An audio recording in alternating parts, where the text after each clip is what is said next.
You've probably been hearing that Britain and the European Union are getting a divorce, but what does that mean? BREXIT deal with the European Union. 1 million marchers called for the UK to remain. Order! We only need 9 more seats.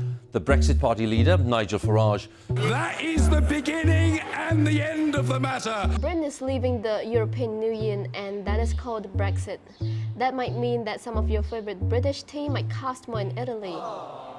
So what change would that make to the UK and the EU? Well, this all depends on what kind of deal the leaders manage to agree on. If nothing is decided within the given time, the UK will fall right into the no-deal policy. And that would mean the British will be following the standard international trading rules, and the British law would be separated from the EU, and taxes and border check will have to be implemented immediately. On top of that, the EU will have to bring in custom check and possibly a hard border between Northern Ireland and the rest of the EU. First of all, this might reopen a wound that took 30 years to heal. A no-deal Brexit would mean that Northern Ireland is an external border of the EU. An option to establish that border would be to put up fences, and that is what would reopen the wound. In the past, fences were put up and it caused a deadly conflict known as the Troubles. But Britain, the Republic of Ireland, and the EU all agree they don't want a hard border. But the problem lies within the custom checks. Everyone wants a custom check, but they don't agree on what kind. A compromise has to be made.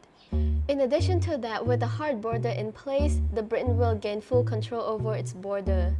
This will give the UK full independence and freedom to create new immigration policy.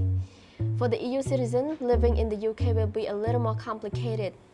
For those wishing to stay in the UK after Brexit, will have until December 31st, 2020 to apply for a settled status. And for those who are entering the UK after Brexit, will have to follow a new immigration system. And with a new immigration policy, sure comes some restrictions. But if we look on the bright side, with a valid EU passport or a national ID card, the EU citizens will still gain the right to live and to work in the UK. And if we're looking at the economic aspect, the Independent National Institute of Economic and Social Research has predicted that the UK GDP will decrease by 3.5% in the 10-year period during the deal. And this is because Britain will be distant from the single market system in the EU, so there will be tariffs and checks on the goods.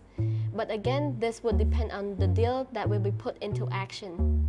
Given these conflicts, disagreements, and uncertainties, the question remains, will Britain and the UK have an agreement and a clear plan for Brexit before January 31st? And even if it works, what does that mean for the rest of the world? Would it convey a sense of disparity within this world? In a divided time like today, is Brexit really the best move?